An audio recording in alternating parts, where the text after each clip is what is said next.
ప్రజాపాలనలో కొలువుల జాతర ఒక పండగ కార్యక్రమాన్ని ఏర్పాటు చేసి నాతో పాటు పంచాయతీరాజ్ శాఖ మాత్యులు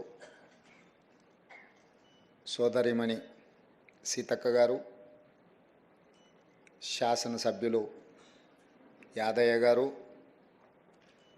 ఈర్లపల్లి శంకర్ గారు, ప్రభుత్వ సలహాదారులు వేణుగోపాలరావు గారు, అదేవిధంగా కేంద్ర మాజీ మంత్రివర్యులు వేణుగోపాలాచారి గారు, చీఫ్ సెక్రటరీ శాంతికుమారి గారు, ఎంఏయుడి ప్రిన్సిపల్ సెక్రటరీ దానకిషోర్ గారు, పంచాయతీరాజ్ ఉన్నత అధికారులు,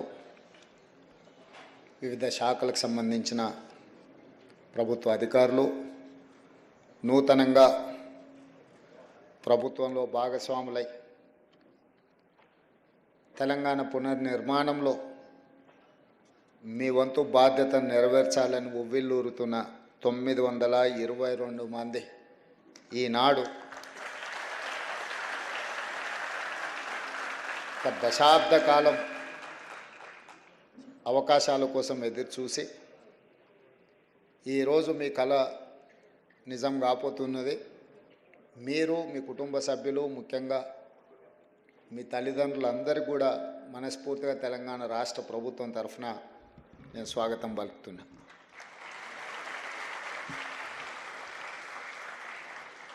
ఎవరికైనా మొట్టమొదటిసారి ఉద్యోగం రావడం, ఒక బాధ్యతను చేపట్టడం అనేది అనిర్వచనీయమైన సందర్భం.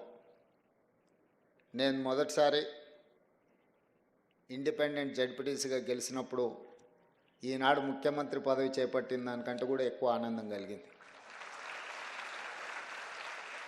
ఎందుకు అంటే ప్రజా జీవితంలో ప్రజలకు సేవ అందించాలనుకొని చాలామంది కలలు కంటుంటారు, కానీ కొద్దిమందికి అవకాశం వస్తుంది. కొంతమంది జీవితకాలం అవకాశాలు రాకుండా కూడా ప్రజా జీవితంలోనే సర్వం కోల్పోయిన వాళ్ళు ఉంటారు. మొదటిసారి మనకి ఏ అవకాశం వస్తుందో అది చిన్నదా పెద్దదా అనే కంటే మనకు వచ్చిన అవకాశం మనకు జీవితకాలం గుర్తుండిపోయే అవకాశం. ఈరోజు మీ అందరికి కూడా మొట్టమొదటిసారి మీ జీవితంలో ఈ ప్రభుత్వంలో భాగస్వాములు అయ్యే అవకాశం వచ్చింది. ఈరోజు మీకు అందరికీ ఒక మరపురాని తీపి జ్ఞాపకంగా ఉంటుందని నేను భావిస్తున్నా. ఈ ఉద్యోగ నియామకాలు వివిధ శాఖలకు సంబంధించి, ముఖ్యంగా municipal administration and urban development, Panchayati Raj and rural development శాఖలకు సంబంధించిన నియామకాలు. ఈ నియామకాలలో అత్యధిక 500 పైగా నియామకాలు కారుణ్య నియామకాలు. మీ తల్లిదండ్రులు, మీ కుటుంబ సభ్యులు బ్రతికున్నంత వరకు ఈ ప్రజలకు సేవలు అందించి ప్రభుత్వ ఉద్యోగంలోనే వాళ్ళ అకాల మరణం చెందడం వల్ల వారి వారసత్వంగా వారు అందించిన సేవలకు గుర్తింపుగా ఈ కారుణ్య నియామకాలు చేపట్టడం జరుగుతుంది. అందులో భాగంగానే జూనియర్ అసిస్టెంట్స్, అదేవిధంగా town planning officers, assistant engineers, junior technical officers, junior technical పంచాయతీరాజ్కి సంబంధించిన ఆఫీసర్స్, సేమ్ పంచాయతీరాజ్లో assistant engineers, assistant technical officers. అంటే ఒకవైపు మున్సిపల్ శాఖ, రెండవ వైపు పంచాయతీరాజ్ శాఖ. ఈ రెండు శాఖలకు సంబంధించి 922 మందికి ఈరోజు నియామకాలను అందిస్తున్నాము. ఈ నియామకాలు మీ హక్కు. మీ తల్లిదండ్రులు మీకోసం చాలా వరకు ఇందులో కారుణ్య నియామకాలు మీ కుటుంబ సభ్యుల నుంచి వారసత్వంగా మీకు చెందవలసిన ప్రభుత్వ ఉద్యోగం. కానీ గత ప్రభుత్వం దాదాపుగా 2015 నుంచి నాకు తెలిసినంత వరకు పంచాయతీరాజ్ శాఖలో కారుణ్య నియామకాలు చేపట్టకపోవడం, ప్రభుత్వం ఒక విధానపరమైన నిర్ణయం తీసుకోకపోవడం వల్ల దాదాపుగా మీ జీవితంలో అత్యంత విలువైన సమయం 10 సంవత్సరాల కాలగర్భంలో కలిసిపోయింది. 4 గంటలకు రావాల్సిన మేము 5 గంటలకు వస్తేనే అయ్యో మనం 1 గంట ఆలస్యమైందని మేము మా ప్రభుత్వ ఉద్యోగులు అనుకుంటున్న సందర్భంలో గత పాలకులు 10 సంవత్సరాలు ఈ అంశాన్ని పట్టించుకోలేదంటే ఎంత నిర్లక్ష్యంగా వ్యవహరించారో మీరు ఒక్కసారి ఆలోచన చేయండి. అందుకే ఈరోజు అలాంటి నిర్లక్ష్యము అవలక్షణాలు ఈ ప్రభుత్వానికి ఉండకూడదు, మా దర్దాపుల్లోకి రాకూడదు అని నిత్యం నా సహచార మంత్రివర్గ సభ్యులకు శాసనసభ్యులను సమన్వయపరుచుకుంటూనే ప్రభుత్వ అధికారుల చేత అవసరమైన నిర్ణయాలు తీసుకుంటూ ఈరోజు ముందుకు వెళ్తున్నాం. ఈ నియామకాలు అనేటివి క్రమం తప్పకుండా ప్రభుత్వం చేపట్టవలసిన బాధ్యత. క్యాలెండర్ డేట్ ప్రకారం ప్రభుత్వ ఉద్యోగాలు ఇవ్వాలని, నిరుద్యోగులకు ముఖ్యంగా 20 నుంచి 25 లక్షల మంది నిరుద్యోగ యువకులు పట్టభద్రులు కోచింగ్ సెంటర్ల చుట్టూతో తిరుగుతున్నారు. అదే దిల్సుఖ్ నగర్ కావచ్చు, అశోక్ నగర్ కావచ్చు, అమీర్పేట్ చౌరస్తా కావచ్చు, ఇతర ప్రాంతాలలో జూన్ 2, 2014 నాడు తెలంగాణ రాష్ట్రం ఏర్పడ్డ తర్వాత కొలువుల కోసమే కొట్లాడి తెచ్చుకున్న తెలంగాణలో ఆ ప్రభుత్వం ఖాళీలను అన్నిటిని భర్తీ చేసి ఒక విశ్వాసాన్ని కల్పించడమే కాకుండా మీ ఆత్మస్థైర్యాన్ని పెంచడానికి పనిచేస్తుందని మీరందరూ ఆశించారు. మనందరం కూడా మీరందరూ లక్షలాది మంది తెలంగాణ విద్యార్థులు ఆ రోజు తెలంగాణ ఉద్యమంలో ముందు బాగానే నిలబడ్డారు. నాకు బాగా గుర్తుంది, 2011 గ్రూప్ 1 నోటిఫికేషన్ పరీక్షలు ఉద్యమం సందర్భంలో ఉమ్మడి రాష్ట్రంలో నిర్వహిస్తే వేలాది మంది విద్యార్థులు పరీక్షలు హాజరవ్వకుండా తమ హాల్ టికెట్లను చించేసి గ్రూప్ 1 ఉద్యోగాలు మేము హాజరవ్వము, మా తెలంగాణ రాష్ట్రం వచ్చిన తర్వాత మేమే పరీక్షలు పెట్టుకుంటాం, మా నియామకాలు మేము చేపట్టుకుంటాం, ఉమ్మడి రాష్ట్రంలో ఎలాంటి నియామకాలు మీరు చేపట్టకపోయినా సరే మేము ఆగుతాం, మా ఉద్యోగ నియామకాల కంటే కూడా మా తెలంగాణ రాష్ట్రం ముఖ్యమని ఉస్మానియా యూనివర్సిటీ, కాకతీయ యూనివర్సిటీల విద్యార్థులు వీధుల్లోకి వచ్చి రాజకీయ నాయకులు అలసిపోయినప్పుడు ఇక మీ వల్ల కాకుంటే పక్కకు జరగండి, తెలంగాణ రాష్ట్రాన్ని మేము సాధిస్తామని ఆనాడు విద్యార్థి ఉద్యమకారులందరూ కూడా ముందు భాగానే నిలబడి తెలంగాణ రాష్ట్రాన్ని సాధించారు. అందులో భాగంగానే శ్రీకాంతాచారి కావచ్చు, కానిస్టేబుల్ కిష్టయ్య కావచ్చు, యాదయ్య కావచ్చు, ఈశాన్ రెడ్డి, వేణుగోపాల్ రెడ్డి లాంటి వాళ్ళు ఎంతోమంది పిల్లలు తమ జీవితాలను సర్వం త్యాగం చేశారు. వాళ్ళు త్యాగం చేసినప్పుడు వాళ్ళకి తెలుసు వాళ్ళు చనిపోవడం ద్వారా వాళ్ళ కుటుంబాలకు తీరని నష్టము కష్టము వస్తుంది. కానీ లక్షలాది మంది తెలంగాణ విద్యార్థుల జీవితాలలో వెలుగులు వస్తాయి, తెలంగాణ ప్రాంతం బాగుపడుతుంది, స్వయం పరిపాలన వస్తుంది, ఈ స్వయం పరిపాలనైనా మా జీవితాలలో మార్పు తీసుకొస్తుంది అని చెప్పి వారు ఆనాడు నిర్దిష్టంగా ప్రాణత్యాగాలు చేసి తెలంగాణ రాష్ట్రాన్ని సాధించారు. కానీ వాళ్ళ లక్ష్యం నెరవేరలేదు. తెలంగాణ రాష్ట్రం అయితే వచ్చింది, కానీ వచ్చిన రాష్ట్రంలో ఏ ఆకాంక్షల కోసం ఆ పిల్లలు ప్రాణాలు ఇచ్చిండ్రో ఆ ఆకాంక్షలు నెరవేరలేదు.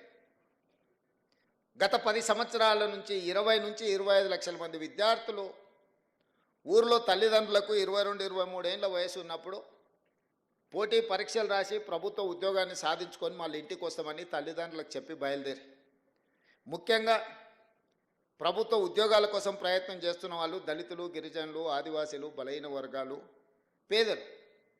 ఆగర్భ శ్రీమంతుడు ఎవరు అసిస్టెంట్ జూనియర్ అసిస్టెంట్ ఉద్యోగం కోసమో, అసిస్టెంట్ ఇంజనీర్ కోసమో, లేకపోతే జూనియర్ టెక్నికల్ ఆఫీసర్ కోసమో కోటీశ్వర్లు ఎవరు ప్రయత్నం చేయరు. 99% పేదవాళ్ళు, చదువుకున్న వాళ్ళు ఈ రాష్ట్ర నిర్మాణంలో భాగస్వాములు అవ్వడమే కాకుండా తమని కనిపెంచిన తల్లిదండ్రులు ఈ రకంగా కాస్త జీవితంలో సంతోషాన్ని, కనీసం వాళ్ళు పడ్డ శ్రమను మర్చిపోతారని చెప్పి పేదవాళ్ళే ఈనాడు హైదరాబాద్కు వచ్చారు గ్రామీణ ప్రాంతాల నుంచి. వచ్చేటప్పుడు తొవ్వ ఖర్చులకో లేకపోతే ఎక్కడో ఒక దగ్గర తెలిసిన వాళ్ళ దగ్గర ఉండడం కోసమో లేకపోతే యూనివర్సిటీలలో అడ్మిషన్లు తీసుకొని ఉన్నత చదువులు చదువుతూనే పోటీ పరీక్షలకు సిద్ధమైంది. ఒక 6 నెలల్లో సంవత్సరంలోనో కోచింగ్ సెంటర్లలో కోచింగ్ తీసుకొని పోటీ పరీక్షలు రాసి ప్రభుత్వ ఉద్యోగ ఫలితాలు వస్తే ఉద్యోగం వస్తే సరే, ఉద్యోగం రాకపోతే ప్రత్యామ్నాయం గురించి ఏం చేయాలని ఒక ఆలోచనతో వచ్చారు. సంవత్సరం లోపల తేలాల్చిన విద్యార్థుల భవిష్యత్తు గందరగోళంగా మారి శాశ్వత నిరుద్యోగులుగా హైదరాబాదు నగర వీధుల్లో తిరుగుతుంటే 10 సంవత్సరాలైనా ఆనాటి ప్రభుత్వం పరీక్షలు నిర్వహించలేదు. దీన్ని బాధ్యతారహితం అనాలనా లేకపోతే నిర్లక్ష్యం అనాలనా లేకపోతే వైఫల్యం అనాలా నాకు తెలియదు. మీరు ఆలోచన చేసుకోండి. మీరు అందరు చదువుకున్న వాళ్ళే.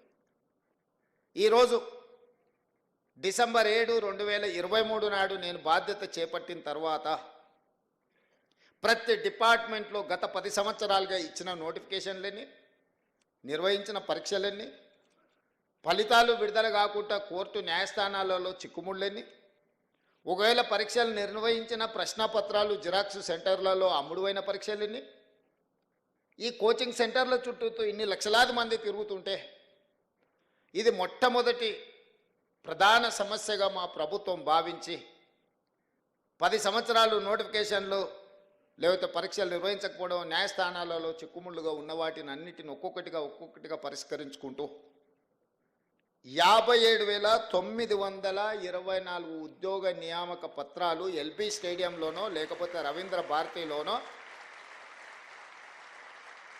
ఏ పిల్లలకైతే ఉద్యోగాలు వచ్చినాయో వాళ్ళ తల్లిదండ్రులతో సహా అందరిని పిలిచి నేనే స్వయంగా ఒక సంబరాన్ని వాళ్ళు ఆస్వాదించే విధంగా వాళ్ళ జీవితంలో ఒక మరుపురాని గొప్ప అనుభూతిగా నిలబడాలి, వాళ్ళందరినీ నేను చూడాలి, వాళ్ళందరి కళ్ళల్లో సంతోషం ఆనందం చూస్తే మేము నిజంగా మా లక్ష్యాన్ని చేరుకున్నట్టే అని చెప్పి ఏ నియామకం కూడా యథాలాపంగా మీ ఇంటికి కాల్ లెటర్ పంపలే. మిమ్మల్ని అందరిని కూడా పిలిచి మీ కుటుంబ సభ్యుల మధ్యలో మిమ్మల్ని మా కుటుంబ సభ్యులుగా భావించి అది ఎల్బీ స్టేడియంలోనో లేకపోతే నెక్లెస్ రోడ్డు మీద ఉన్న అంబేద్కర్ సాక్షిగాను లేకపోతే రవీంద్ర భారతిలో మీ మధ్యలోనే మీకు నియామక పత్రాలు ఇచ్చినాం. ఇవాళ వాళ్ళు మాట్లాడుతున్నారు ఇవన్నీ మేము నోటిఫికేషన్లు ఇచ్చినాం, నీ నియామకాలు కానే కావాలి. నేను వారిని అడుగుతున్న 10 సంవత్సరాలు మీరు నోటిఫికేషన్లు ఇచ్చి సరైన విధంగా పరీక్షలు నిర్వహించకపోవడం వల్ల యుక్త వయసులో ఉన్న పిల్లల జీవితాలు ఎంత సర్వనాశనమైనవి. మీరు ఎందుకు బాధ్యత తీసుకోలేదు? 10 నెలల్లో మేము చేసిన పనుల్ని 10 సంవత్సరాలలో మీరు ఎందుకు చేయలేకపోయినారని నేను అడుగుతున్నా. అన్ని నోటిఫికేషన్లు నేను ఇచ్చినా అని చెప్తలేను. కొన్ని మీరు నోటిఫికేషన్లు ఇచ్చారు, కొన్ని మీరు పరీక్షలు నిర్వహించారు, కొన్ని ప్రశ్నపత్రాలు మీరే అమ్ముకున్నారు, కొంతమందిని ఉద్యోగాలు మీరే అమ్ముకున్నారు, కొన్నిటిని మీరే నోటిఫికేషన్లు ఇచ్చి మీరే వెనకాల నుంచి కోర్టులలో కేసులు వేయించి వాటి మీద స్టేలు తీసుకొచ్చి ఏ ఉద్యోగ నియామకాలు చేపట్టకుండా మీరు నిర్లక్ష్యం వహించడం వల్లనే కదా ఈ 25 లక్షల మంది నిరుద్యోగ యువకులు ఆలోచన చేసి ఇక మేము మిమ్మల్ని ఉద్యోగాలు అడగం, మేము మీకు ఇచ్చిన ఉద్యోగాలను ఊడగొడతాం, మా ఉద్యోగాలు మేము తెచ్చుకుంటామని కదా ఆ విద్యార్థి నిరుద్యోగ ఉద్యమకారులు ప్రాణాలు అర్పించి తెలంగాణ తెచ్చి మీకు ఉద్యోగ అవకాశాలు కల్పిస్తే 10 సంవత్సరాలు మీరు మీ కుటుంబమే ప్రతిరోజు పంచభక్ష పరిమాణాలతో పండుగ చేసుకున్నారు. మీ ఉద్యోగాలు మీరు ఆస్వాదించిండ్రు తప్ప ఈ పిల్లలకు ఉద్యోగాలు ఇవ్వాలని ఆలోచన చేసిండ్రా? ఈరోజు నేను ఒక్క మాట అడగదలుచుకున్నా, ఈ నోటిఫికేషన్లన్నీ మావే రేవంత్ రెడ్డి చేసింది ఏముందయా అని నేను ఒక్క మాట అడగదలుచుకున్నా. మీ ఇంట్లో మీ పిల్లల్ని ప్రజలు తిరస్కరించి నిజామాబాద్ పార్లమెంట్ సభ్యుడిగా, అదేవిధంగా మీ బంధువును కరీంనగర్ పార్లమెంట్ సభ్యుడిగా ప్రజలు తిరస్కరించారు. 6 నెలలు తిరగకముందే వాళ్ళిద్దరికి కారుణ్య నియామకాలు చంద్రశేఖరరావు గారు ఇచ్చిండ్రా? లేదా ఒకరికి ఎమ్మెల్సీకి ఇచ్చారు, ఒకరికేమో ప్లానింగ్ కమిషన్ వైస్ చైర్మన్ ఇచ్చిండ్రు. మీ ఇంట్లో మీ బిడ్డనో మీ బంధువు ఉద్యోగం కోల్పోతే మీకు దుఃఖం వచ్చి బాధ అయ్యి 6 నెలలు కూడా వాళ్ళని ఖాళీగా ఉంచకుండా తక్షణమే కారుణ్య నియామకాల కింద ఒకరిని ఎమ్మెల్సీగా, ఒకరిని ప్లానింగ్ కమిషన్ వైస్ చైర్మన్గా నియమించి ఉద్యోగాలు మీ ఇంట్లోకి ఇచ్చుకోగలిగినారు. కానీ సంవత్సరాల కొద్దీ 20 ఏళ్ళు 30 ఏళ్ళు ఈ ప్రభుత్వంలోనే సేవలు అందించి ప్రభుత్వ ఉద్యోగంలోనే మరణించిన వాళ్ళ పిల్లలకు 10 సంవత్సరాలైన కారుణ్య నియామకాలు మీరు చేపట్టలేదంటే అసలు కారుణ్యం అనే పదానికి అర్థం తెలుసా అని నేను అడుగుతున్నా. మీ కుటుంబం పట్ల, మీ కుటుంబ సభ్యుల పట్ల చూపించిన కారుణ్యము ఈ పేదోళ్ళ పిల్లల పట్ల ఎందుకు చూపించలేదనేదే నా ప్రశ్న. మీరు చూపించని దగ్గర మేము చూపించినాం, మా విజ్ఞత ప్రదర్శించినాం. మేము మా ఉద్యోగాల కోసం తాపత్రయపడలే. మేము చేపట్టిన పదవి ఒక భావోద్వేగము. ఈ లబ్ధిదారులకు ఏదైనా న్యాయం చేయాలన్న ఆలోచనతో మన ప్రభుత్వం ఈరోజు దాదాపుగా ఈరోజు మీ నియామకాలతోని 59,000 ప్రభుత్వ ఉద్యోగ నియామక పత్రాలు నేను అందించిన. స్వతంత్రం వచ్చినప్పటి నుంచి ఈ రోజు వరకు అది ఉమ్మడి రాష్ట్రంలో కావచ్చు, లేదా నరేంద్ర మోడీ గారు ముఖ్యమంత్రిగా ఉన్న గుజరాత్లో కావచ్చు, దేశంలోనే అతిపెద్ద రాష్ట్రమైన ఉత్తరప్రదేశ్ కావచ్చు, ఏ రాష్ట్రాన్నైనా ఏ రాజకీయ పార్టీనైనా నేను సూటిగా సవాలు విసురుతున్నా. 10 నెలల్లో 59,000 ప్రభుత్వ ఉద్యోగాలు అందించిన ముఖ్యమంత్రి కానీ రాష్ట్రం కానీ ఉంటే మీరు ఏదైనా చూపించండి, నేను చర్చించడానికి సిద్ధంగా ఉన్నా. మా రాష్ట్రము తెలంగాణ రాష్ట్రము ప్రజాపాలనలో 59,000 ప్రభుత్వ ఉద్యోగ నియామకాలు చేపట్టడం ద్వారా ఈ దేశానికే తెలంగాణ రాష్ట్రం ఒక మోడల్గా నిలబడ్డది. ఒక బాధ్యతను భావోద్వేగంతో మేము నిర్వహించినము. అన్ని పరీక్షలు పద్ధతి ప్రకారం నిర్వహించినాం. ఒకప్పుడు ఉద్యోగ నోటిఫికేషన్ల కోసం ధర్నాలు జరిగేవి, నిరసన తెలిపేది నోటిఫికేషన్లు ఇస్తారా అయ్యారని. నేను వచ్చిన తర్వాత మీద నోటిఫికేషన్లు ఇస్తే మీరు ధర్నాలు చేయమొదలుపెట్టారు. ఇన్ని నోటిఫికేషన్లు ఇస్తే ఎట్లా కొన్ని ఆపునరండి. అశోక్ నగర్ చౌరస్తలో ధర్నాలు జరిగినాయి. రేవంత్ రెడ్డి నువ్వు రా అడికన్నారు. ఉద్యోగ నోటిఫికేషన్లు ఇచ్చేది నేను, చదువుకోండి మీరు, పోటీ పరీక్షలు రాయండి అని మన పిల్లలకు విజ్ఞప్తి చేసిన. ఎక్కడ కూడా ఈ దేశంలో నోటిఫికేషన్లు ఇవ్వమని ఉద్యమాలు జరిగినాయి, నోటిఫికేషన్లు ఇవ్వమని ధర్నాలు జరిగినాయి. కానీ ఇంతగానం నోటిఫికేషన్లు ఇస్తే ఎట్లా కొన్ని ఆపుండ్రు అని ఎక్కడైనా ఈ దేశంలో ధర్నా జరిగిందా? మొదటిసారి తెలంగాణ రాష్ట్రంలో మీ ప్రభుత్వం వచ్చినాక నోటిఫికేషన్లు కొన్ని వాయిదా వేయండి అని ధర్నాలు జరిగినాయి. ఇది మా చిత్తశుద్ధికి నిదర్శనం. ఎందుకంటే ఏండ్ల తరబడి వాయిదాలు పడుతూ వస్తున్న నోటిఫికేషన్లు ఇవ్వడం ద్వారా ఆ పిల్లలకు ఉద్యోగం రావడమో రాకపోవడమో అర్థమైతే ఇంకొక పని కోసం వెళ్తారు. తల్లిదండ్రులకు కూడా వాడికి ఉద్యోగం వస్తే పెళ్లి చేద్దాం అనుకుంటారు. 22-23 ఏళ్ళకి హైదరాబాద్ వచ్చాడు, 33 ఏళ్ళు ఆయన ఉద్యోగం రాకపోతే ఎప్పుడు పెళ్లి చేయాలా? మా ఆడపిల్లలకు పెళ్ళి ఎట్లా ఉద్యోగం వస్తుంది కదా అని పెళ్లి చేస్తే వాళ్ళ పిల్లలే స్కూల్కి పోతురు. మా చెల్లెళ్ళకు వాళ్ళకు ఉద్యోగం అనేది తెలవకుండా పోయింది. లేకపోతే పిల్లగానికి ఉద్యోగం వస్తుందని పిల్లనిస్తే వానికి ఉద్యోగం రాకపోతే అరే పిల్ల ఉద్యోగం వస్తుందని కట్నం ఇచ్చి పెళ్లి చేస్తే పిల్లగాడు ఉద్యోగం సంగతి తెలుస్తలేడంటే అత్తగారు వాళ్ళకి ఎంత. ఇవన్నీ ప్రాక్టికల్గా ఉన్న సమస్యలు. నేను చెప్పేటివి పాసింగ్ రిమార్క్ కింద నేను చెప్తున్నా, కానీ వాస్తవంగా మధ్యతరగతి కుటుంబాలలో ఉన్న ఒక దీర్ఘకాలికమైన సమస్య. కోచింగ్ సెంటర్లకు ఫీజులు కట్టాలి, పిల్లలు హైదరాబాద్లో చదువుకోవడానికి డబ్బులు ఇవ్వాలి, వాళ్ళు ఇక్కడెక్కడ ఉద్యోగం పోయేటట్టు ఉండదు, ఊర్లలో తల్లిదండ్రులకు వీళ్ళకి పంపించగలిగినంత ఆర్థిక స్తోమత ఉండదు, వాళ్ళు ఉపాధి హామీ కూలీకి పోయో లేకపోతే ఊర్లలో కూలీ నాలి పనిచేసి ఆ పైసలు ఎన్ని సంవత్సరాలు పంపించాలి, వాళ్ళ కోసం ఎన్ని సంవత్సరాలు ఎదురు చూడాలా? అందుకే నేను నిర్ణయించుకున్నా, ఏ ఖాళీలైనా పెండింగ్ పెట్టకండి. అందుకే గ్రూప్ 1 ఎన్ని రకాల కేసులు వేసినా సుప్రీంకోర్టు వరకు కొట్లాడి అన్ని కేసులను, తప్పుడు కేసులను అన్నిటిని కూడా బంగాళాఖాతం లేపించి ఇవాళ గ్రూప్ 1 ఫలితాలు ఇచ్చింది. ఉమ్మడి రాష్ట్రంలోనే స్వతంత్రం వచ్చినప్పటి నుంచి 563 గ్రూప్ 1 పోస్టులు ఎన్నడి ఇవ్వలే. ఇవాళ మన ప్రభుత్వం 30 రోజుల్లో 563 మంది గ్రూప్ 1 పోస్టులను మనం నియమించుకోబోతున్నాం. గ్రూప్ 2, గ్రూప్ 3 కూడా మనం ఫలితాలు ఇచ్చినాం, సర్టిఫికెట్స్ వెరిఫికేషన్ ఇవన్నీ జరుగుతున్నాయి.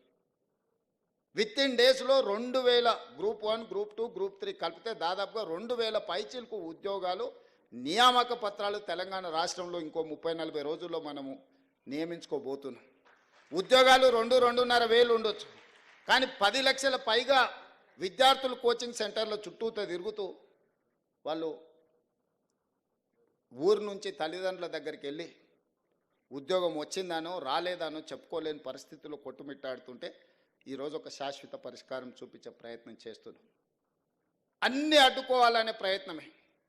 మేం చెయ్యలేదు కాబట్టి రేవంత్ రెడ్డిని చెయ్యనీయకూడదు, మేము రోడ్లు వేయలేదు ఈయన రోడ్లు వేయకూడదు, మేము ఉద్యోగాలు ఇవ్వలేదు ఈయనను ఉద్యోగాలు ఇవ్వనీయకూడదు, మేము సాగునీటి ప్రాజెక్టులు పూర్తి చేయలేదు కాబట్టి ఈయనను చేయనీయకూడదు, మేము పరిశ్రమలు తేలేదు ఈయన తెస్తే ఏదో ఒకటి కాళ్ళల్లో కట్టడం పెట్టాలి. ప్రతిదీ ఆనాడు ఒక వ్యక్తి, ఒక కుటుంబం, ఒక రాజకీయ పార్టీ సెంట్రిక్గా రాష్ట్రంలో నిర్ణయాలు జరిగితే ఈరోజు ప్రజల కోణంలో, నిరుద్యోగ యువకుల కోణంలో, విద్యార్థుల కోణంలో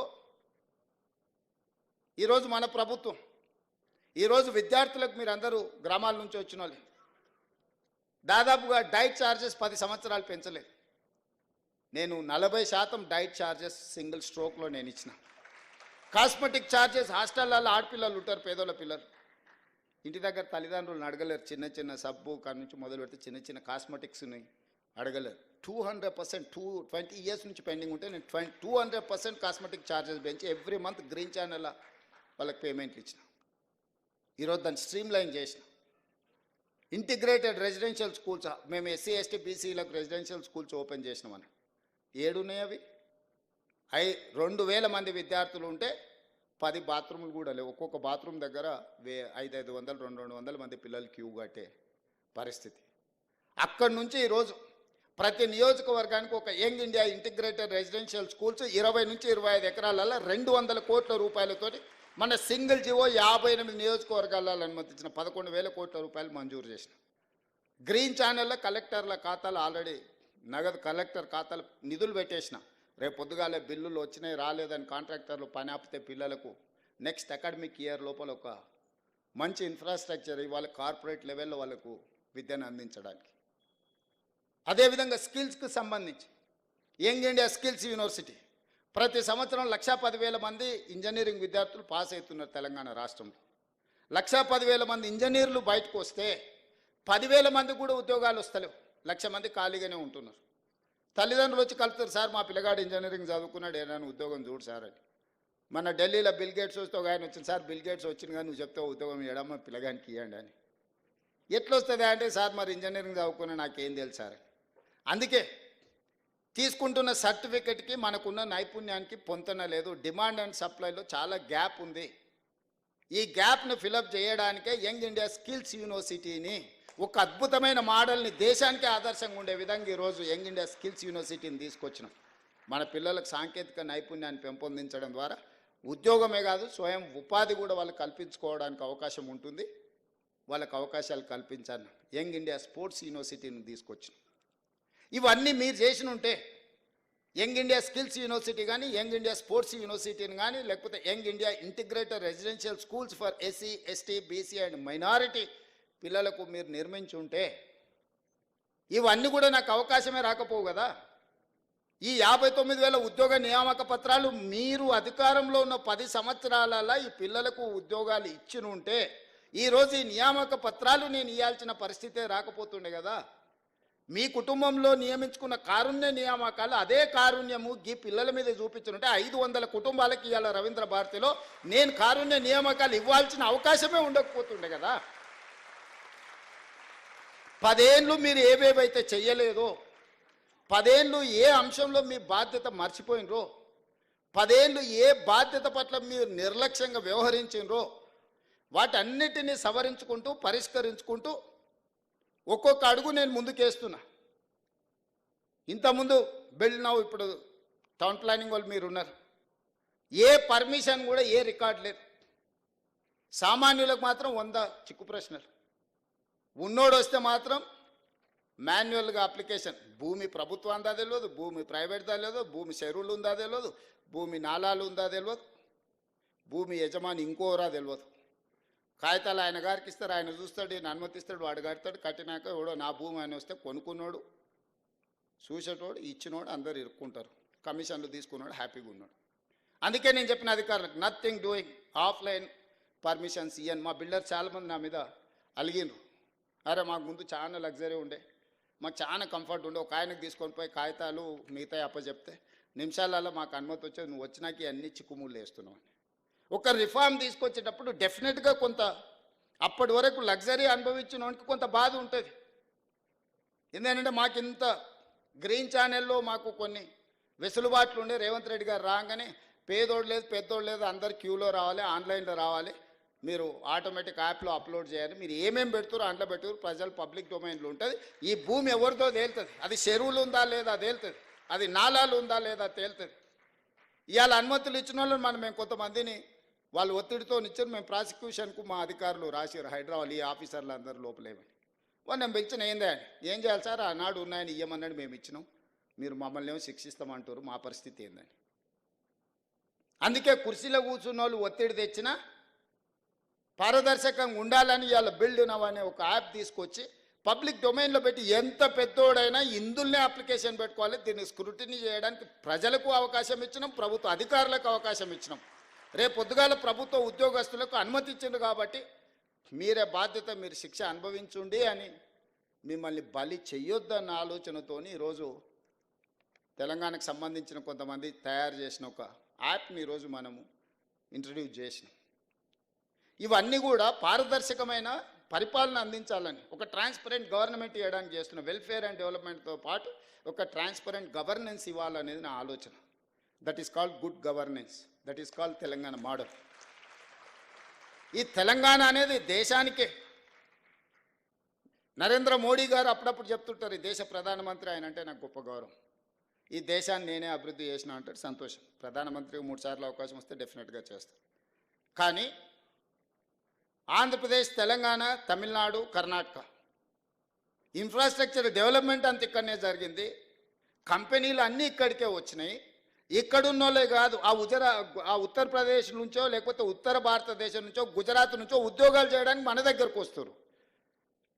మీరే అభివృద్ధి చేస్తే, మీరు ప్రాతినిధ్యం వహిస్తున్న ఉత్తరప్రదేశ్లో ఎందుకు ఉద్యోగాలు వస్తలేవు, మనోళ్ళు అక్కడికి ఎందుకు పోతలేరు? మీరు పుట్టి పెరిగిన గుజరాత్లో ఎందుకు ఉద్యోగాలు వస్తలేవు, ఇక్కడి నుంచి అక్కడికి ఎందుకు పోతలేరు? దక్షిణ భారతదేశంలో తమిళనాడు కావచ్చు, తెలంగాణ కావచ్చు, కర్ణాటక కావచ్చు, ఈ 3 రాష్ట్రాలు, చెన్నై కావచ్చు, హైదరాబాద్ కావచ్చు, బెంగళూరు కావచ్చు, ఈరోజు మన దక్షిణాది రాష్ట్రాలకు సంబంధించిన వాళ్ళే కాదు, ఉత్తరాది రాష్ట్రాలకు సంబంధించిన వాళ్ళు కూడా ఉద్యోగ ఉపాధి అవకాశాల కోసం మన దగ్గరికే వస్తారు కదా. ఛత్తీస్గఢ్, జార్ఖండ్ నుంచి, ఒడిశా నుంచి ఇవాళ లేబర్ కూడా మన దగ్గరకు వస్తుండ్రు కదా. అభివృద్ధి మేం సాధించినట్ట, అభివృద్ధి మీరు చేసినట్ట అని నేను అడగదలుచుకున్న వారిని. అభివృద్ధికి చిరునామా మన ప్రాంతాలు, కష్టానికి మారు పేరు మనం. మార్కెటింగ్ రకరకాల వాళ్ళు చేసుకుంటారు, వాళ్ళకి మార్కెటింగ్ చేసుకునే తెలివితేటలని చేసుకుంటారు. కష్టం చేసేదే మనకు తెలుసు. చాలామంది నన్ను అంటుంటారు, నీ మీద వ్యతిరేకత ఉంది, నీ మీద కోపంగా ఉన్నారని. నేను అడగదలుచుకున్న మీ ద్వారా, రైతులు ఎందుకు కోపం ఉంటారు? 25,35,000 మంది రైతులకు 20,617 కోట్ల రూపాయల రుణమాఫీ 10 నెలల్లో చేసినందుకు నా మీద రైతులు కోపంగా ఉంటారా? మహిళలు, మా ఆడబిడ్డలు, రాష్ట్రం మొత్తం ఆర్టీసీలో ఉచిత ప్రయాణం ఇచ్చినందుకు చదువుకునే పిల్లల కాడి నుంచి మన పెద్దమ్మల వరకు అమ్మగారింటికి వెళ్ళాలన్నా, అమ్మవారిని దర్శించుకోవాలన్నా ఉచిత బస్సు ప్రయాణం ఇచ్చినందుకు మా ఆడబిడ్డలు నా మీద కోపంగా ఉంటారా? లేకపోతే 1000 ఆర్టీసీ బస్సులను యజమానులను చేసి, కోటీశ్వరులను చేసి, కార్పొరేట్ కంపెనీలు చేసే వ్యాపారం మా స్వయం సహాయక సంఘాలకు అందించినందుకు ఆడబిడ్డలు నా మీద కోపంగా ఉంటారా? లేకపోతే 1000 మెగావాట్ల సోలార్ విద్యుత్ ఉత్పత్తి సామర్థ్యం, సోలార్ పవర్ ప్రాజెక్ట్స్ అంటే అదాని, అంబానీలు, టాటాలు, బిర్లాలని ఒకప్పుడు అనుకునేది. అదాని, అంబానీలతో పోటీ పడే విధంగా మా ఆడబిడ్డలకు 1000 మెగావాట్ల సోలార్ విద్యుత్ ఉత్పత్తి కాంట్రాక్ట్ మా ఆడబిడ్డలకు, మా సీతక్కకు చెప్పి, మా బట్టి విక్రమార్క గారికి చెప్పి ఇవాళ 1000 మెగావాట్ల సోలార్ ఉత్పత్తి సామర్థ్యం ఒప్పందం మా ఆడబిడ్డలు చేసిన. అందుకోసం నా మీద కోపంగా ఉంటారా? 50 లక్షల కుటుంబాలకి ఈరోజు 200 యూనిట్లు ఉచిత కరెంట్ ఇస్తున్న పేదవాడి ఇంట్లో వెలుగులు ఈరోజు ఈ ప్రభుత్వం ఇస్తుంది. అందుకోసం ఈ 50 లక్షల కుటుంబాలు నా మీద కోపంగా ఉంటారా? 43 లక్షల మంది ఆడబిడ్డలకు 500 రూపాయలకు సిలిండర్ ఇస్తున్నాం, అందుకోసం నా మీద కోపంగా ఉంటారా? విద్యార్థులకు, లక్షలాది మంది విద్యార్థులకు 40% డైట్ ఛార్జెస్, 200% కాస్మెటిక్ ఛార్జెస్ పెంచినందుకు ఆ చిన్నారులు నా మీద కోపంగా ఉంటారా? అంతెందుకు 57,000 ఉద్యోగ నియామక పత్రాలు అందించినందుకు వాళ్ళు ఉంటారా కోపంగా? ఉద్యోగాలు వచ్చిన వాళ్ళు ఎందుకు ఈరోజు 922 కుటుంబాలు వచ్చినాయి. మీకు అందరికీ నేను ఉద్యోగ నియామక పత్రాలు రవీంద్ర భారతిలో పిలిచి మీకు అప్పచెప్పినందుకు మీకు నా మీద కోపం ఉందా? ఇన్నేళ్ళ మీ కళ సాకారమైనందుకు నా పట్ల అభిమానం ఉంటుందా? నా మీద కోపం ఉంటుందా? సోషల్ మీడియాలో ఎవడో పెట్టిందని మీరు ఎవ్వరు ఏమనకపోవడం వల్ల అదే నిజం అనే అబద్ధం, నిజం గడప దాటే లోపల అబద్ధం మొత్తం ప్రపంచాన్ని చుట్టేసి వస్తుంది. ఎందుకంటే వాళ్ళు అడ్డగోలుగా సంపాదించారు, ఎంతైనా పెట్టుబడి పెడతారు. సోషల్ మీడియా అంటేనే వాట్సాప్ యూనివర్సిటీ అంటేనే పెట్టుబడులతో జరిగే నల్లధనాన్ని అందులో పెట్టుబడిగా పెట్టి ఇంధనంగా మార్చి ఈ ప్రభుత్వం మీద బురద జల్లాలనే ప్రయత్నం చేస్తుండ్రు. ఎక్కడ మేము వైఫల్యం చెందినము, రేవంత్ రెడ్డికి పట్టు రాలేదు అని అంటారు. పట్టు రావడం అంటే ఓ రాజయ్యను దళితుని తీసేయడం, ఓ ఈటల రాజేందర్ ఓ బలైన వర్గాల వ్యక్తిని మంత్రివర్గం నుంచి తీసేస్తే పట్టు వచ్చినట్ట, తీయడానికి కారణం చెప్తే పట్టు వచ్చినట్టు, తీయడానికి సహేతుకమైన కారణం ఉంటే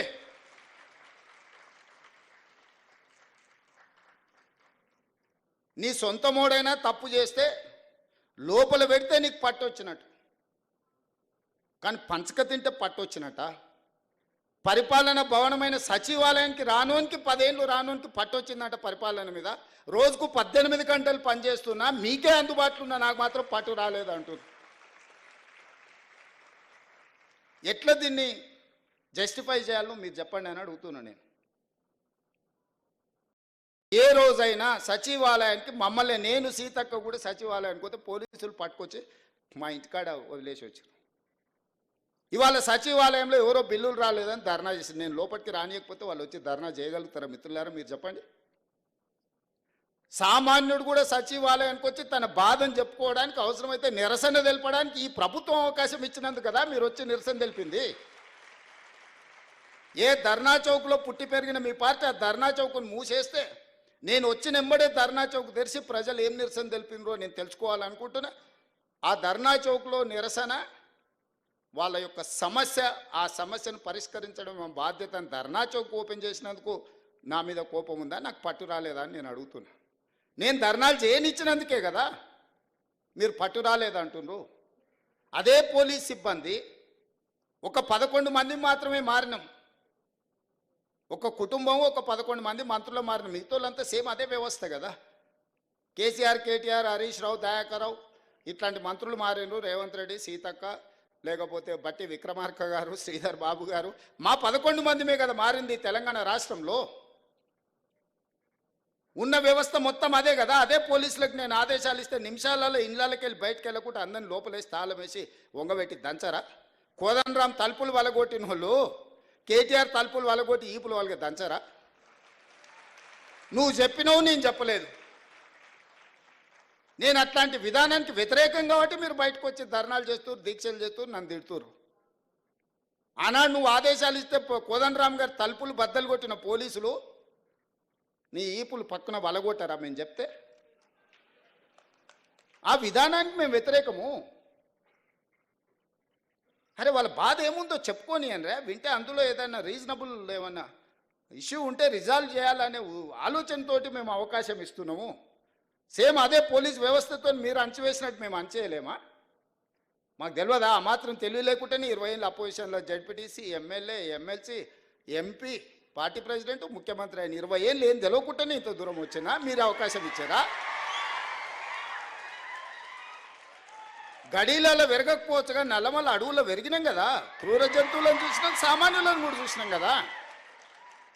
గడీలలో దొరల్లాక మేము పెరగకపోవచ్చు, కానీ నల్లమల్ల అడవుల్లో చెంచులను చూసుకుంటేనే, పేదోళ్ళని చూసుకుంటేనే పెరిగినాం కదా. మాకు మనుషులు ఎట్లుంటారు, మానవ మృగాలు ఎట్లుంటాయో మాకు తెలియదా? తెలియకుండానే ఇంత దూరం వచ్చిందా నేను? మాకు మానవత్వం ఉంది, మీకు మానవత్వం లేదు. మా మానవత్వాన్ని మేము ప్రదర్శిస్తున్నాం, మేము విజ్ఞతను ప్రదర్శిస్తున్నాం.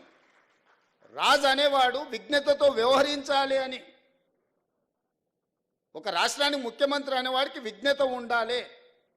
ఆ విజ్ఞతను నేను ప్రదర్శిస్తున్నా. మీరు ఆ విజ్ఞత లేకుండా వ్యవహరించారు కాబట్టి ఈరోజు బయటకు రాలేని పరిస్థితుల్లో మీరు ఫామ్ హౌస్లో పడుకోవాల్సిన పరిస్థితి వచ్చింది. నీకు నాకున్న తేడా అది. సచివాలయమే లేకుండా, పరిపాలన భవనానికే రాకుండా వాళ్ళకి పట్టొచ్చిందంట. ప్రతిరోజు రోజుకు 18 గంటలు పనిచేసే నాకు, మా సీతక్కకు పరిపాలన మీద పట్టు రాలేదంట. ఇది ఎట్లా విశ్లేషిస్తారో మీరు అందరూ చదువుకున్న వాళ్ళు మిమ్మల్నే విశ్లేషించమని అడుగుతున్నా. తెలంగాణ సమాజాన్ని విశ్లేషించమని అడుగుతున్నా. ఇంద్రవల్లి అమరవీరులకు ఇండ్ల పట్టాలిచ్చి భూములు ఇచ్చినందుకు, ఇంద్రవల్లి అమరవీరుల స్తూపాన్ని ఒక పర్యాటక కేంద్రంగా చేసినందుకు మా మీద ఆదివాసీలు కోపంగా ఉన్నారా? లేకపోతే సమ్మక్క సారలమ్మ జాతరని అద్భుతంగా నిర్వహించినందుకు మా మీద కోపంగా ఉన్నారా? లేకపోతే యాదగిరి గుట్టని యాదాద్రి నువ్వు చేస్తే తెలంగాణ ప్రజల యొక్క ఇష్టదైవం యాదగిరిగుట్ట లక్ష్మీ నరసింహస్వామి. ఆ పేరును కూడా తెలంగాణకు వదలలేను. చాలామంది యాదగిరి అని మిత్రులు ఉన్నారు. ఆయన యాదాద్రి మారవంగానే నా దగ్గరకు వచ్చి, సార్ మరి ఆ గుట్ట మీద చూసి మా తల్లిదండ్రులు యాదగిరి అని పెట్టారు, అది మారింది, ఇప్పుడు మా పరిస్థితి ఏందని. మీకేం చింతొద్దా, నేను వచ్చినాక మళ్ళీ యాదగిరి గుట్ట చేస్తా అని యాదగిరి గుట్ట చేసిన. వాళ్ళకి టీటీడీ ఉంటే మనకు వైటీడీ ఉంది. మనం కూడా పెద్ద సంస్థను ఏర్పాటు చేసుకున్నాం.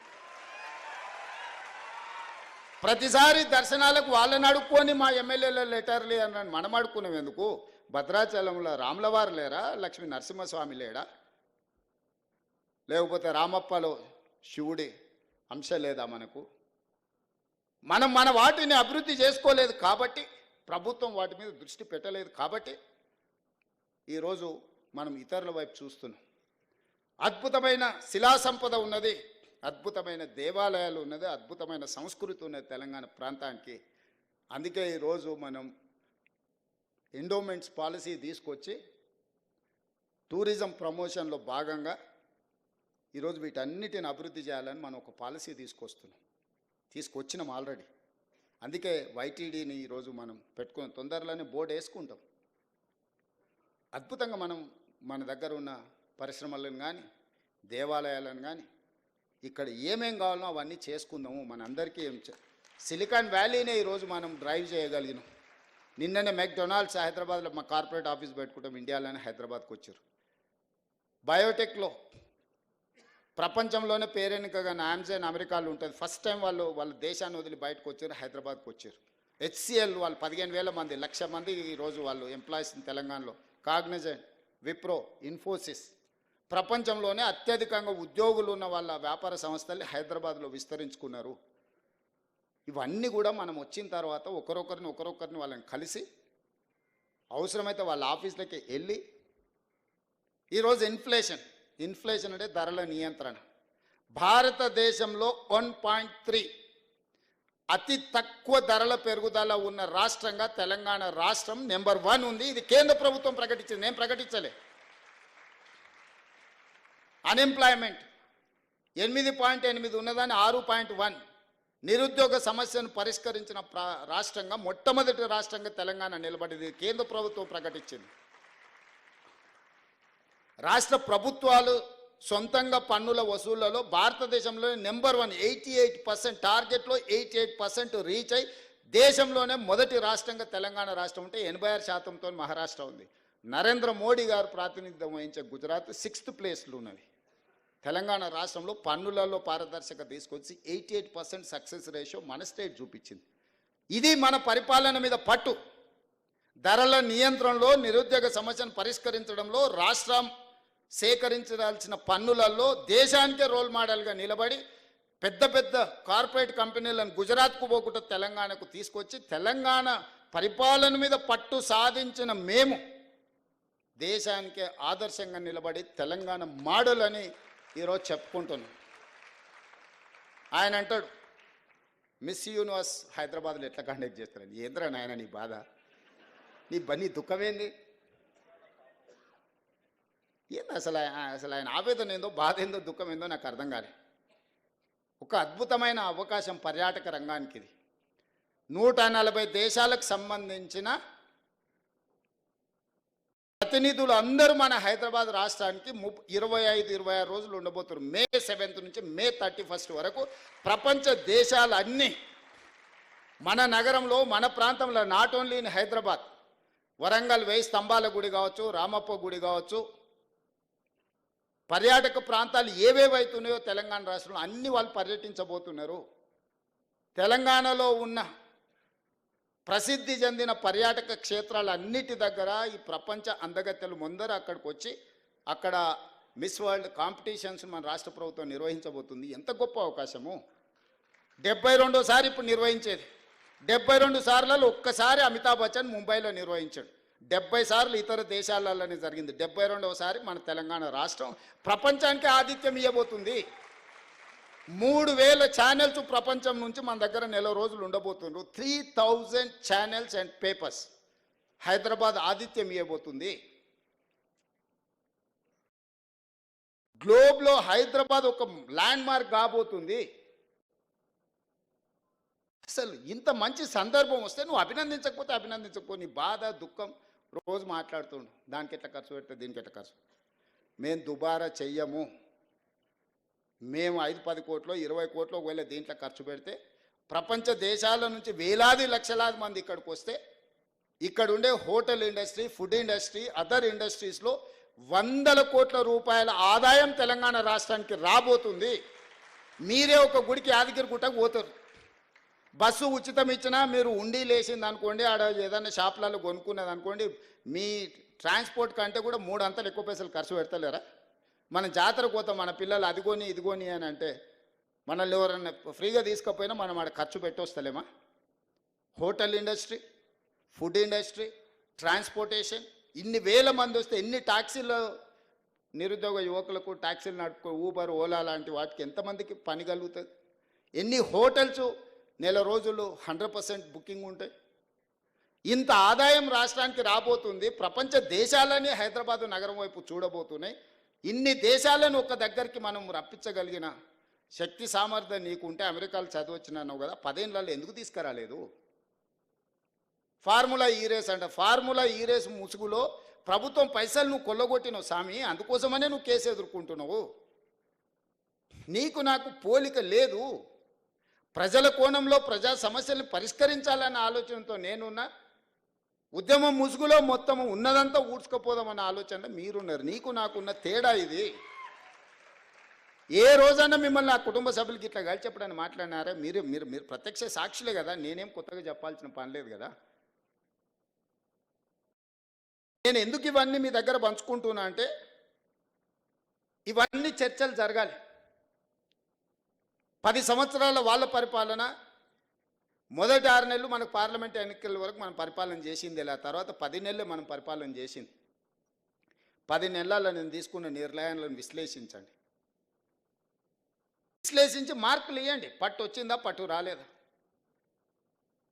పట్టింపు లేకుండా వ్యవహరించిన మీ విధానానికి, పట్టుదలతో నా రాష్ట్రాన్ని పునర్నిర్మించాలన్న మా విధానానికి పట్టు ఉందా లేదా చూడండి. 8 లక్షల కోట్ల రూపాయలు నువ్వు అప్పులు చేస్తే సంవత్సరానికి మన ఈ 15 నెలల 1,53,000 కోట్ల రూపాయలు ఆయన చేసిన అప్పులకు తప్పులకు అసలు మిత్తి కట్టిన నేను. అంటే నెలకు 10,000 కోట్ల రూపాయలు అసలు మిత్తి. 15 నెలల 1,53,000 కోట్లు ఆయన గారు చేసిపోయిన అప్పులకు తప్పులకు నేను లెక్క కట్టిన, పాయమాలు కట్టిన. ఊర్లలో అంటారు కదా, బందరితో లేరురా పాయమాలు కట్టి చూర్రా అని. సరిగ్గా 15 నెలల 1,53,000 కోట్ల రూపాయలు బ్యాంకులకు నేను, 88,000 కోట్ల అసలు, 64,000 కోట్ల మిత్తి, దాదాపు 1,53,000 కోట్ల రూపాయలు నేను కట్టిన ఈ 15 నెలలు. ఈ 1,53,000 కోట్లు ప్రజలు కట్టిన పన్నులు నా దగ్గరనే ఉంటే 75 లక్షల మంది రైతులకు 2 లక్షల రూపాయల రుణమాఫీ ఒక గంటలో చేసి ఉండేటోని. 30 లక్షల పేదోళ్ళ కుటుంబాలకు 5 లక్షల ప్రకారం 30 లక్షల ఇందిరమ్మ ఇల్లు ఒక్క సంవత్సరంలో కట్టి ఈ రాష్ట్రంలో ఏ పేదోడు కూడా ఇల్లు లేదు అనుకుంటే అందరికీ ఇల్లు ఇచ్చి ఉండేటోని. నేను అప్లికేషన్లు తీసుకుంటే నాకు ఇల్లు కావాలని అడిగిన వాళ్ళు 25 లక్షల మంది. ఈ 25 లక్షల మందికి నువ్వు చేసిన అప్పులకు నేను కట్టిన పాయమాలు నా దగ్గర జేబులో ఆ నగదే ఉంటే ఈ రాష్ట్రంలో ఏ పేదోడు కూడా ఇల్లు లేదు అని అనుకుంటే ఇచ్చుండేటోని. ఒక వ్యక్తి, ఒక కుటుంబం చేసిన అప్పులకు మొత్తం తెలంగాణను సర్వం వడ్డీ కడితే కూడా ఇది ఒక్క సంవత్సరంతో తీరేది కాదు. ఇట్లా నేను ఎంతకాలం ఉంటే అంతకాలం ఇట్లా కట్టాల్సిందే. ఇంకా పెరుగుతూనే ఉంది, తగ్గుతలేదు. ఇంతెందుకు ప్రభుత్వ ఉద్యోగులకు 58 ఏళ్ళని 61 ఏళ్ళకి చేసింది. ఇప్పుడు ఆ 61 ఏళ్ళు కూడా అయిపోయి రిటైర్ అయిపోతారు. పాతోళ్ళకు కొత్తోళ్ళకి కలిసి రిటైర్మెంట్ బెనిఫిట్స్ 8,000 కోట్ల రూపాయలు బకాయిలు పెట్టిపోయింది. నేను నెలకు 200 నుంచి 300 కోట్లు నాకున్న వెసులుబాటు వాళ్ళకి ఇస్తే ఏ మూలకి సరిపోతాయి? ఎవరికి ఇవ్వాలి? నేను 35 ఏళ్ళు ప్రభుత్వ ఉద్యోగం చేసిన ఉద్యోగస్తులకు రిటైర్మెంట్ బెనిఫిట్స్ ఇవ్వడానికి రూపాయి కూడా లేకపోవడం వల్ల నానా తంటాలు పడి తల తాకట్టు పెట్టి నెలకు 200, 300 పెళ్ళున్నోళ్ళకు, హాస్పిటల్లో చావు బతుకుల మధ్యలో ఉన్నోళ్ళకు, అత్యవసరం ఉన్నోళ్ళకు సర్దుకుంటూ వస్తున్నాం. ప్రభుత్వ ఉద్యోగుల బెనిఫిట్స్ 8,000 కోట్లు బకాయిలు పెట్టి ఆయన ఇవ్వని కనిపించాడు. ఎవరు అడగడానికి అవకాశం లేదు కాబట్టి వాళ్ళని అడగలేకపోయారు. నేను అందరు కలుస్తా, అందరికి కనిపిస్తా, అందరిని రప్పిస్తున్నా, వాళ్ళు వచ్చి నిరసన తెలుపుతుంది. ఇదేదో రేవంత్ రెడ్డి చేసిన తప్పని మీరు అనుకుంటారు. సోషల్ మీడియాలో మళ్ళీ ఆయన్నే పెడతాడు, సచివాలయంలో ధర్నాలు చేసిన ప్రభుత్వ ఉద్యోగులు రిటైర్మెంట్ అని. ఎవరి లైబిలిటీ ఇది?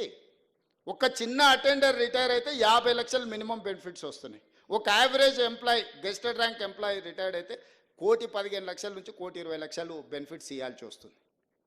ప్రతి నెల 1000 మంది మినిమం రిటైర్ అయిపోతున్నారు యావరేజ్గా. సంవత్సరం తిరిగే వరకల్లా ఒక 10,000 మంది ప్రభుత్వ ఉద్యోగులు రిటైర్ అవుతారు. వాళ్ళ బెనిఫిట్స్ అనేది 100 కోట్లు నాకు వరదలాగా యాడ్ అవుతున్నాయి.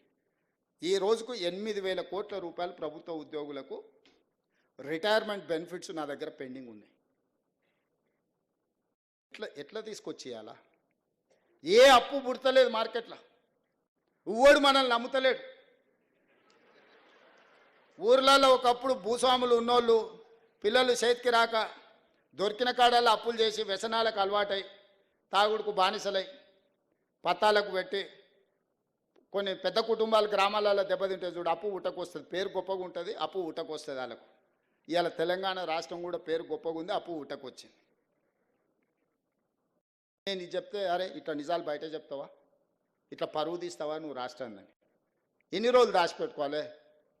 ఎన్ని రోజులు దాచిపెట్టుకోవాలి? మీరు చెప్పరు. మన క్యాన్సర్ ఉంటే నేను 6 ప్యాక్ ఉంది, కండలు తిరిగినా అని చెప్తే ఎంతకాలం ఉంటుంది? కనిపించదా చూస్తే?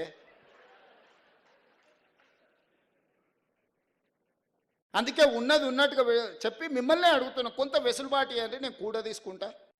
నేను కొంచెం డెట్ రీస్ట్రక్చర్ చేసుకుంటున్నా, బ్యాంకులలో మిత్తి పర్సంటేజ్ తగ్గించుకుంటున్నా. మిత్తి తగ్గకపోతే 11% రేట్ ఆఫ్ ఇంట్రెస్ట్లో తెచ్చిండే. గవర్నమెంట్ ప్రాజెక్టులకు మీరు రేపు పొద్దుగాల ఎంప్లాయీస్ కాబోతున్నారు, 4%, 5%కు ఇవ్వడానికి బొచ్చడి బ్యాంకులు ఉన్నాయి భూమి మీద. కాకపోతే వాడు మొత్తం డీటెయిల్ ప్రాజెక్ట్ రిపోర్ట్ అడుగుతాను. నువ్వు దేనికి అప్పు అడుగుతున్నావు, ఏం చేస్తావు, ఎట్లా చేస్తావు, ఏం కడతావు, కట్టేదానికి ఎంత ఖర్చు అవుతుంది, ఎస్టిమేట్స్ ఏంది, ప్రాజెక్ట్ రిపోర్ట్ ఇవి, మళ్ళీ వెనక్కి ఎట్లా కడతావు, దీని ఆదాయం ఎట్లొస్తాను మొత్తం పేపర్లు అడుగుతాడు. పక్కాగా అప్పిచ్చేటోడు పక్కాగా పత్రాలు అడుగుతాడు. అవునా? దొంగ కాగితాలు, డూప్లికేట్ కాగితాలు పక్కన పెడితే వాడు ఎంతైనా మిత్తి అంటే తీసుకుంటాడు. ఈయనకి తెలుసు, ఆయనకి తెలుసు, వీడు పారిపోతాడని, వీడు కట్టేది ఎగదొబ్బేదే కదా, నాకేం చేసేది ఉందని. కేవలం వాళ్ళ కమిషన్ల కోసము కాళేశ్వరం మీద 1,50,00,000 కోట్ల రూపాయలు అప్పు తెస్తే it the rate of 11%. Projects reservation కానీ రివర్ రిజర్వేషన్ల వరల్డ్ బ్యాంకు నుంచి ఏడీపీ బ్యాంకులు 3 to 4% రేట్ ఆఫ్ ఇంట్రెస్ట్ ఇవ్వడానికి సిద్ధంగా ఉంది. జస్ట్ డిపిఆర్ సబ్మిట్ చేస్తే దొంగతనం బయటపడుతుందని అడాక్ బేసిస్ మీద వాళ్ళ దగ్గర లోన్ అప్రూవల్ తీసుకొని 1,50,00,000 కోట్ల రూపాయల అప్పు 10.50 ఆల్మోస్ట్ 11% రేట్లో ఇంట్రెస్ట్లకు తెచ్చింది. నేను 32 సార్లు ఢిల్లీకి పోయి కాళ్ళ ఏళ్ళబడి అధికారులను దాన్ని డెట్ రీస్ట్రక్చర్ చేపించి 5%, 6%కు రీస్ట్రక్చర్ చేయిస్తున్నా. నేను నా ఇంటికి రూపాయి రాదు, ఈ రాష్ట్రానికి ఆదాయం పెరిగితే ఈ ఆదాయాన్ని వెల్ఫేర్ కింద, డెవలప్మెంట్ కింద తిరిగి రాష్ట్రానికే ఖర్చు పెడతా. నేను ప్రతి నెల నాకు ఒక 500 కోట్లు అదనంగా దీంతో డెట్ రీస్ట్రక్చర్ అయితే ఈ 500 కోట్లు రిటైర్డ్ ఎంప్లాయీస్ బెనిఫిట్స్ కోసం వాడతా. ఇట్లా అక్కడక్కడ ఇసుక మాఫియా 2016-17 600-700 కోట్లు ఉన్న ఇన్కమ్ ఇసుక 2025లో కూడా సేమ్ అదే ఉంది, 600-650. మనం నెల కింద నాకు కోపం వచ్చి ఏందైతే దీనికి కథ తెలుద్దాం అసలు దంచురాని దంచిపిస్తే అంతకుముందు 1,00,00,000 వచ్చేది పర్ డే, 1,50,00,000 యావరేజ్గా. నేను దంచడం మొదలుపెట్టినాక ఎగ్దాం 3.5 కోట్ల నుంచి 4 కోట్లకు పోయింది. రోజుకు 2.5-3 కోట్ల ఆదాయం పెరిగింది. ఒక్క సంవత్సరానికి 2 కోట్ల యావరేజ్ చేసుకుని 700 కోట్లు. 10 ఏళ్ళల్లో 7,000 కోట్లు ఇసుకలో వీళ్ళు దోపిడీకి పాల్పడ్డారు. ఇసుక మాఫియా వీళ్ళు. మీరు పంచాయతీరాజ్ అండ్ మున్సిపల్ శాఖలో పనిచేస్తారు, రేపటి నుంచి మీకు తెలుస్తుంది. ఎందుకు ఈ వివరాలు చెప్తున్నా అంటే, నేను చెప్పిన మా అధికారులు గ్రామ పంచాయతీ నుంచి DTCP, director town country planning ఎక్కడ పర్మిషన్ వచ్చినా ఆన్లైన్ యాప్లో అప్లోడ్ చేయండి. ఎంత స్టీల్ కావాలి, ఎంత సిమెంట్ కావాలి, ఎంత ఇసుక కావాలి, ఏడగొన్నాడు లెక్క దీపిరు. ట్యాక్స్ ఎక్కడ పోతుంది, ఆటోమేటిక్ వచ్చి ఖాతాలో పడుతుంది. దొంగతనాన్ని మనం సాంకేతిక నైపుణ్యంతో నిరోధిస్తే లెక్క పక్కాగా తెలుస్తుంది. అందుకే దాన్ని కూడా సెంట్రలైజ్ చేయమని చెప్పిన. మైనింగ్ వాళ్ళను, మున్సిపల్ వాళ్ళను, పంచాయతీరాజ్ శాఖ వాళ్ళని అనుమతులు ఇచ్చేటోళ్లకు ఈ మెటీరియల్ ఎక్కడి నుంచి రావాలి. నేను మా వాళ్ళని లెక్కలు అడిగితే ఇంతకంటే పెరగదు సార్ అన్నారు.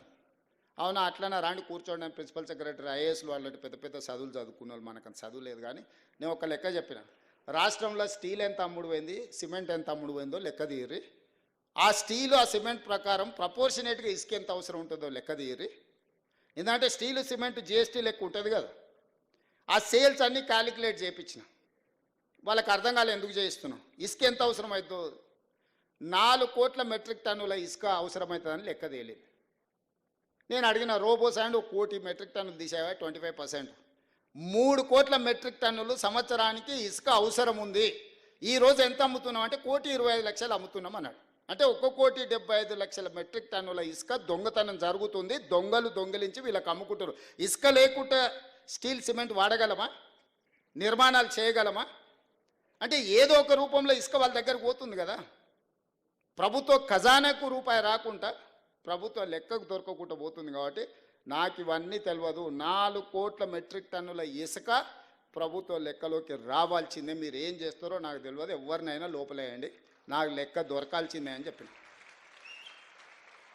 ఒక్క దెబ్బకు రోజుకి ఇప్పుడు 1,00,000 మెట్రిక్ టన్నులకు పెరిగింది. అంతకుముందు 30,000 35,000 అమ్ముడు పోయేది. ఇప్పుడు రియల్ ఎస్టేట్ బిల్డర్స్ ఇక్కడ కూడా క్రెడాయి వాళ్ళందరూ వాళ్ళని పిలిచి అడగమని చెప్పిన. మీకు ఎంత కావాలో మాకు చెప్పు, మేమే డైరెక్ట్ మీకు డోర్ డెలివరీ ఇస్తామని. ఒకప్పుడు రైతు బజార్లు ఉండేటివి. నేను ఇప్పుడు హైదరాబాద్లో శాండ్ బజార్లు ఓపెన్ చేయించిన.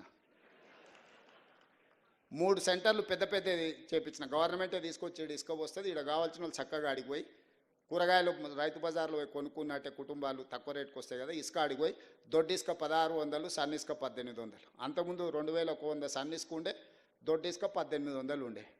సన్న ఇసుక మీద 300, దొడ్డి ఇసుక మీద 200 డిస్కౌంట్ ఇచ్చి హైదరాబాద్ వరకు తీసుకొచ్చి మీరు ఆన్లైన్లో లారీ బుక్ చేసుకుంటే మీ ఇంటికాడనే ఇస్తాం. మీరు డైరెక్ట్ పోతే అడిగిపోయి తీసుకొచ్చి ఇసుక ఏడ కొనుక్కోవాలి, ఎవరిని అడగాలి? ఏ దొంగోడు అర్ధరాత్రి పూట లారీ తెచ్చిపోస్తాడో, రాత్రి అంతా మెలకుతూ ఉండాలి, తిప్పలు పోయింది. మైనింగ్ డిపార్ట్మెంటే మీ ఇంటి దగ్గర డోర్ డెలివరీ ఇచ్చే, ఆయననేమో మందు డెలివరీ ఇచ్చే విధానం తెచ్చి నేను ఇసుక డెలివరీ ఇచ్చే విధానం తీసుకొచ్చిన. దీనివల్ల వినియోగదారులకు వెసులుబాటు దొరుకుతుంది, ప్రభుత్వానికి ఆదాయం పెరుగుతుంది. నేను బిల్డర్స్ అందరికీ కూడా ఈ వేదిక మీద నుంచి విజ్ఞప్తి చేస్తున్నాను. మీకు ఏం కావాలనో ఇండెంట్ ఇవ్వండి. మీరు భయపడాల్సిన అవసరం లేదు. ఎవడు కోసమో మీకు వస్తుందా రాదా అని టెన్షన్ ఎందుకు? మంచి బిజినెస్ చేసుకోండి, ట్రాన్స్పరెంట్ బిజినెస్ చేసుకోండి. చట్ట పరిధిలో చట్టపరంగా అనుమతులు తీసుకోండి, నిర్మాణాలు చేయండి, దానికి సంబంధించిన సామాగ్రి కొనుక్కోండి. కొనుక్కున్న ప్రతి రూపాయికి పన్నులు కట్టండి.